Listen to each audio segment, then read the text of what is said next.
All right, May 2024. We have a lot of news going on, especially with the Federal Reserve, the interest rates remaining high, unemployment rates, all these things going around. People talking about what's going to happen in the housing market. What do I see coming? There's so many questions that we get. Sellers, is now a good time? And let's just jump into some of these news articles. As you see here on the screen, we have a Newsweek article talking about the mortgage rates in May 2024. This was written on May 1st. Housing experts say mortgage rates are likely to hover in the 7% range in May amid elevated inflation that's keeping the Federal Reserve from reducing borrowing costs.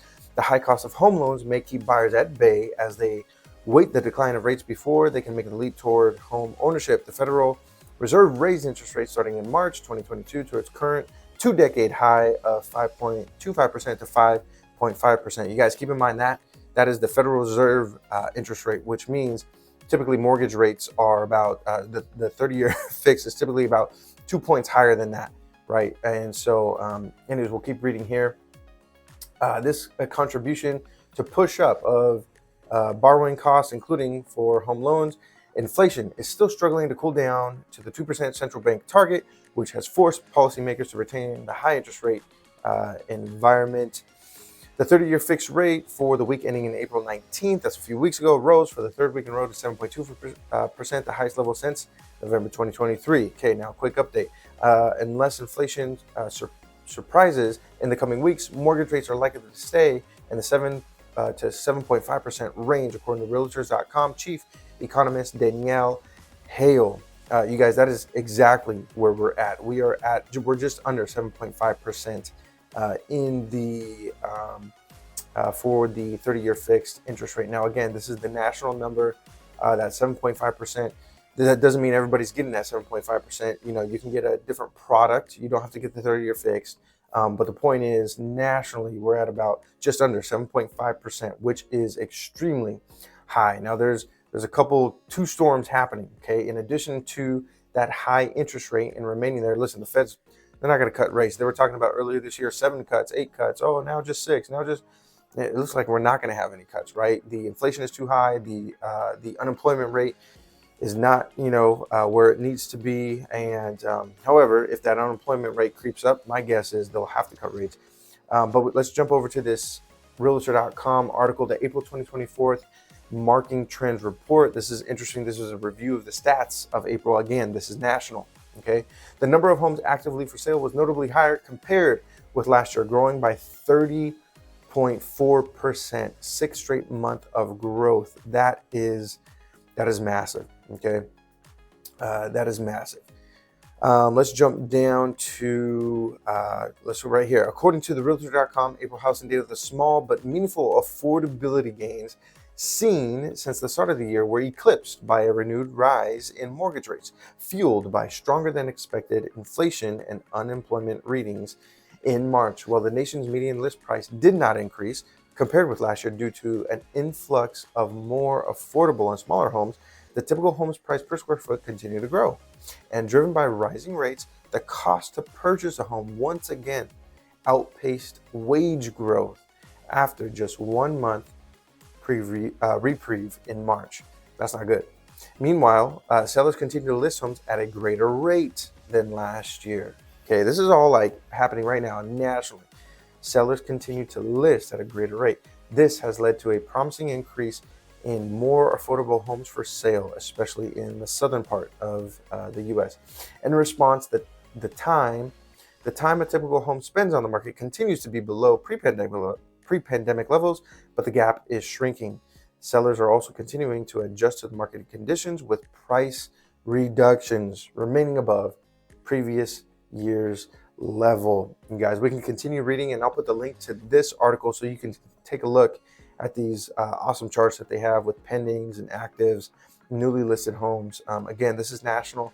They do break down by region. They have some West Coast, East Coast, Southern and Northern region data as well, which is really interesting.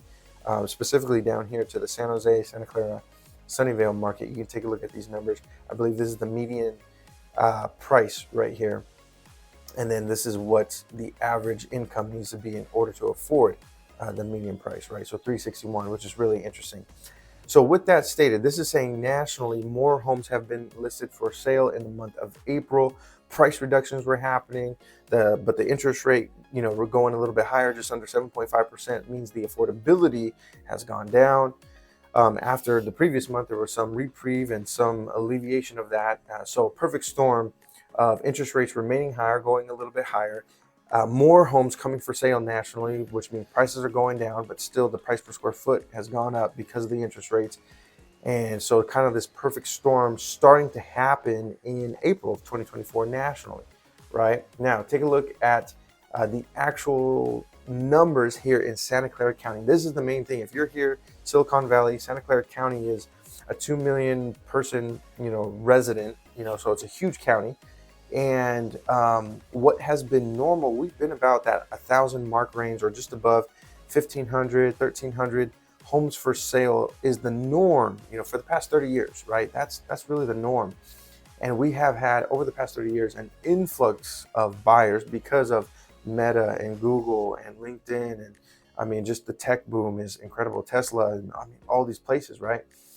And that active number of single family homes for sale in Santa Clara County specifically, you're seeing 1,000, 1,100, 1,500, 1,700 in the summer months, and then December dropped down to 800. 2013 here is really more normal, if you will. And if we look at the previous years, you'll see that. Now take a look, jump over to 2024. In January of 2024, we had 552 single family homes for sale. You guys, there's a reason we were getting 23 offers on a home, 19 offers on a home in January of this year. If you saw some of our other videos, 682 single family homes went for sale in February. That's nothing. 782 in March. Nothing, you guys, for the amount of buyers that we have in Santa Clara County. That is nothing. However, this past April, we crept up. And we keep creeping up each month, as you see there, and we're just under that 1,000 mark, which still is not a lot. Okay, it's not a lot. However, the trend we're seeing in 2024 is more and more and more homes coming for sale. So nationally, we have not been where they have been already. However, our numbers are showing we may be following the national trend.